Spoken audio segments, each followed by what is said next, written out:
Assalamualaikum warahmatullahi wabarakatuh. Waalaikumsalam warahmatullahi wabarakatuh. Selamat pagi.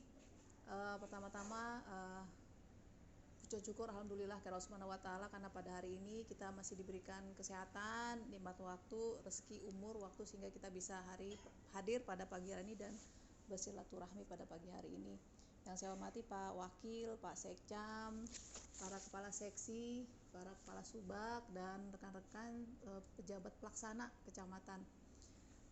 Pada pagi hari ini memang sengaja kita kumpul pada pagi hari ini kaitannya dalam rangka pemantapan pelaksanaan tugas dan fungsi kita di kecamatan. Jadi fenomena yang terjadi pada akhir-akhir ini menunjukkan bahwa sebenarnya ada yang kurang gitu di kita. Apakah itu komunikasi atau empati kita atau lebih ke tanggung jawab, barangkali seperti itu. Kejadian kemarin itu sebenarnya pelajaran buat kita. Kalaupun ada dari teguran dari masyarakat ya, misalnya melalui media sosial dan lain-lain, kita sebenarnya nggak boleh marah. Itu artinya itu memperingati kita, mengingatkan kita bahwa ada hal-hal, poin-poin tertentu yang harus kita perbaiki. Karena sama-sama kita tahu kita ini adalah pelayan masyarakat. Tujuan kita, tugas fungsi pokok utama kita adalah memberikan pelayanan kepada masyarakat. Nah, dalam memberikan pelayanan kepada masyarakat itu dibutuhkan komitmen kita semua. Dan yang utama adalah integritas. Teman-teman, integritas sering kita dengar, integritas artinya kita satu kata dalam hal kata dan perbuatan. Itu yang jadi perhatian teman-teman. Nah, kaitannya dengan hal ini, makanya hari ini saya ajak teman-teman briefing hari ini sebelum kita melaksanakan tugas, karena saya ingin menyampaikan beberapa hal selain untuk merefresh, mengingatkan kembali, termasuk juga untuk memantapkan kembali pelaksanaan tugas kita. Di hal-hal yang ingin saya sampaikan, nanti mungkin ada beberapa tiga yang saya sampaikan. Pertama, masalah disiplin kerja. Yang kedua adalah masalah pelaksanaan kerja. Yang ketiga adalah ini yang paling penting nih, karena dalam waktu dekat akan ada namanya perayaan politik, namanya perayaan masyarakat, pesta demokrasi politik. Ini juga kita harus hati-hati. Nah, yang pertama yang saya diskusikan atau saya sampaikan kepada teman-teman masalah disiplin kerja. Kita juga sudah harus tahu bahwa ini kenapa saya tekankan kembali, karena ada namanya peraturan pemerintah nomor 94 tahun 2021 tentang disiplin ANS terbalik-balik terus ya. Disiplin ANS. Di situ sangat ditekankan dan disiplin hukumnya itu sekarang sudah semakin ketat. Jadi teman-teman, kalau berhalangan hadir, tidak dapat masuk kantor misalnya, atau sakit misalnya, atau ada keperluan yang mendesak, silahkan buat cuti. Atau memang ternyata kebutuhan itu sangat mendesak dan belum sempat buat cuti, misalnya informasikan kepada teman-teman, kepada atasan langsungnya atau kepada teman rekan sekerjanya, nanti itu simultan dibuatkan surat cuti atau surat izin. Saya tidak ingin kita ini yang di Kecamatan Kecilincing khususnya mendapatkan teguran kaitannya dengan ini. Itu masalah masuk kerja. Kemudian juga yang masalah kaitannya dengan PP ini juga diatur masalah masuk dan pulang kantor. Jadi teman-teman sudah nyimak ya bahwa kita masuk kerja itu jam 7.30, pulang jam 16.00. Itu untuk jabatan pelaksana. Tapi untuk teman-teman yang masuk dalam jabatan struktural itu ada penambahan jam kerja. Jadi pulangnya menjadi jam 17.00 dari Senin sampai Kamis. Sedangkan sampai dengan di hari Jumatnya itu pulang jam 17.30. Lalu yang terakhir adalah kewajiban apel pagi. Ini kewajiban apel pagi juga saya ingatkan pada teman-teman, itu juga diatur dalam Ingup nomor 63 tahun 2021 tentang pelaksanaan apel pagi dan rapat mingguan pegawai ASN. Jadi ternyata rapat mingguan itu ada aturannya Pak Sekcam. Jadi ke depan kita syukur alhamdulillah kemarin teman-teman ini sudah melaksanakan sesuai dengan seksi per bidang.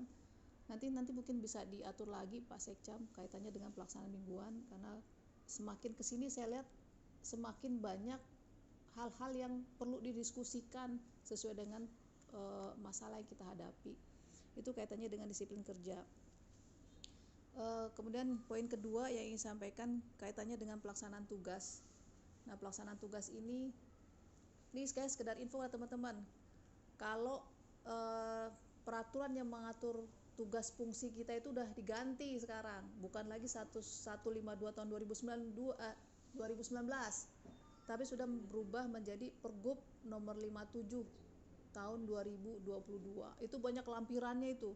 Nah, untuk kecamatan dan kelurahan itu masuk di lampiran 35. Nah, itu diatur, teman-teman silahkan baca lagi.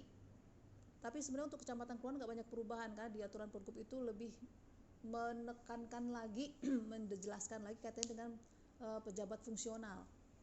Nah, tapi nggak ada salahnya kita pelajari lagi, dan juga jadi perhatian buat teman-teman kepala seksi Kasubag kaitannya pembuatan surat, karena itu nanti acuan pedoman, surat keputusan dan lain-lain itu aturannya coba silahkan dicek lagi. Jadi silahkan teman-teman dibaca, dipahami betul pelaksanaan tugas dan fungsi kita sesuai dengan Pergub. Lalu yang kedua kaitannya dengan pelaksanaan tugas. Seperti saya sampaikan di awal, kita itu adalah pemberi pelayanan. Jadi sebagai pemberi pelayanan ada bahasanya memberikan pelayanan prima. Pelayanan prima itu artinya memberikan pelayanan melebihi ekspektasi dari si pemohon gitu. Artinya ya kaitannya dengan saat kita menerima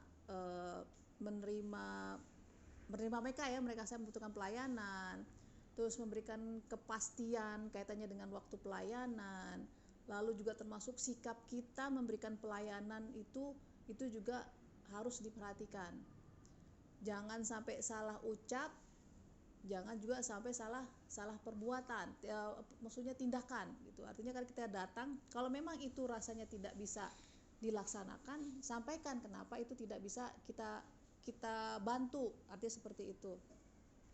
Lalu yang kedua juga jangan lupa dalam pelayanan itu di bawah ada PTSP juga gitu. Kita ada dua hal pelayanan, ada yang ke PTSP, ada juga yang langsung ke kita. Nah, yang langsung ke kita, kalau itu harus ke PTSP dulu. Kita harus komitmen itu. Saya sepertikan di awal, komit. Kalau harus ke PTSP dulu. Kalau misalnya maksa tetap harus ngarep, kita antar dia. Itu maksudnya bagian dari aktualisasi kita untuk berikan pelayanan. Misalnya maksa nih ada yang kenal sama Pak Marta atau sama Pak Hussein atau Mas Irfan, nggak mau nih pokoknya sama Mas Irfan nih misalnya, ini harus ke PTSP dulu misalnya, kita antar ke PTSP. Jadi harus kita antar, jangan terus kita yang nerima, kita yang jangan, kita antar ke PTSP, lalu langsung aja sesuai dengan prosedur. Lalu juga ada yang langsung ke kita tuh, misalnya masalah pertanahan dan perkawinan yang sering tuh, perkawinan, akta waris segala macam. Nah, kaitannya ini kita sudah buat SOP kaitannya pemberian pelayanan.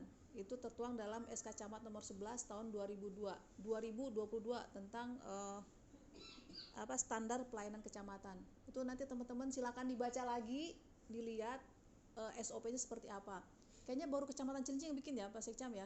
Baru Kecamatan Cilincing tuh yang bikin, karena ada juga dari Kecamatan Cakung nanya ke saya minta kopinya. Dia nanya itu perlu dari tingkat kota nggak? Kita bilang ya udahlah, yang penting kita sekecamatan sudah seragam. Nah, itu kita maksimalkan produk yang sudah kita buat ya teman-teman tuh, jadi perhatian. Jadi kaitannya dengan pelayanan. Jadi selain sikap, jadi ada dua produk, sikap kita dalam memberikan pelayanan dan produknya. Yang kedua adalah ada ketentuan aturan yang harus kita pedomi bersama.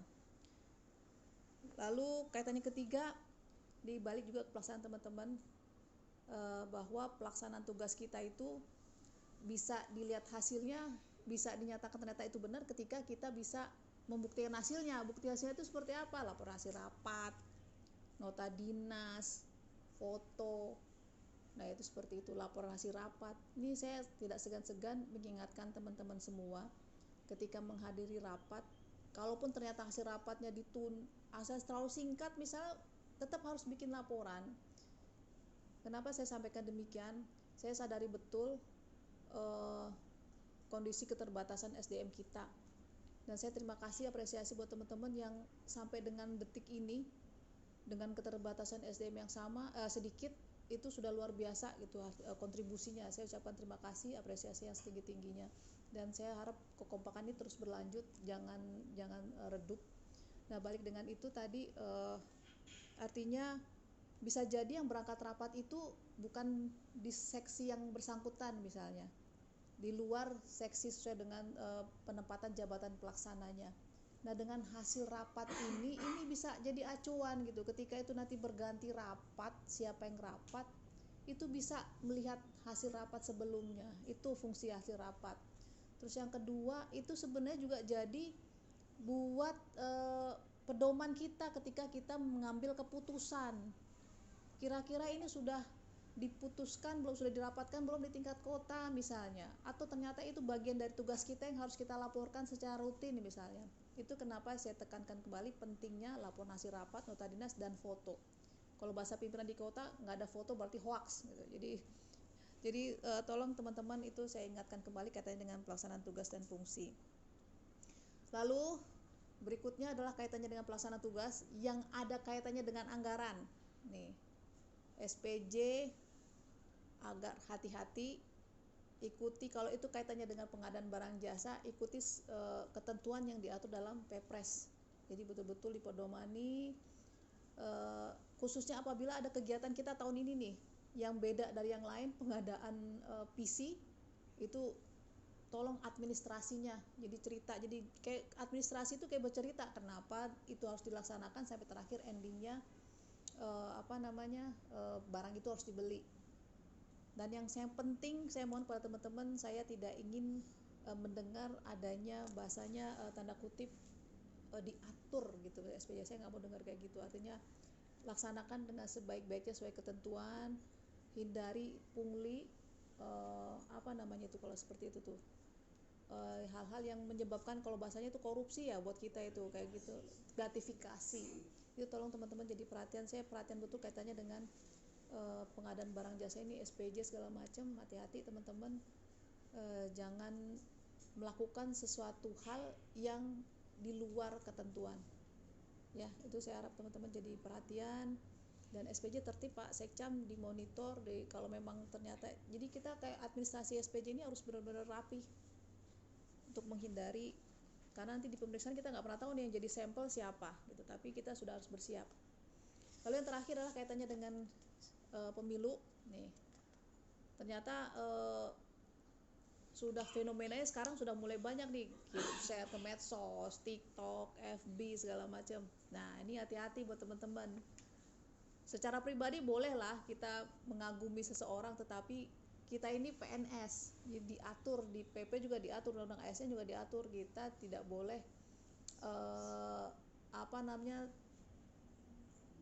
kita di posisi netral. Posisi kita sebagai PNS harus netral. Itu juga semalam sudah di-share di Pak Wakil, semalam nge-share tuh surat surat SS Ekda nomor E036 SC 2003 tentang pembinaan netralitas pegawai dalam menghadapi pemilu dan pemilihan. Lah itu juga selain netralitas, sebenarnya yang lebih kuat lagi tuh ada itu di PP nomor 94 2021 itu, di situ di pasal 2-nya tuh menghindari larangan itu tadi nggak boleh langsung ikut pemilu, kampanye menggunakan kendaraan dinas secara langsung di medsos mendukung seorang, itu nggak boleh. Jadi saya mengingatkan teman-teman kaitan dengan hati-hati berucap dan bertindak. Kita sebagai PNS harus netral, dan kita itu dilihat oleh masyarakat, segala tingkah laku kita dicontoh oleh masyarakat. Itu yang ingin saya sampaikan kepada teman-teman semua. Mudah-mudahan apa yang saya sampaikan pada pagi hari ini bisa dipedomani dan kita lakukan bersama-sama dengan penuh tanggung jawab. Terakhir, kita juga harus bersyukur kita sudah, istilahnya kita PNS itu sudah ada pekerjaan yang kita lakukan dengan tugas tanggung jawab, dengan tunjangan yang sudah diberikan. Kalau kita lihat di luar, orang masih cari pekerjaan untuk hidup, jangankan untuk berapa hari, untuk makan hari ini aja masih mikir. Artinya yuk teman-teman, hari ini kita lakukan tugas pekerjaan kita ini sebagai amal, lakukan dengan baik, mudah-mudahan ini menjadi berkah buat kita semua. Itu saja dari saya. Sekali lagi terima kasih. Semoga kita semua sehat dan selalu dalam lindungan Allah Subhanahu wa taala. Lebih kurangnya saya mohon maaf. Saya tutup bila taufiq wal hidayah. Wassalamualaikum warahmatullahi wabarakatuh. Waalaikumsalam warahmatullahi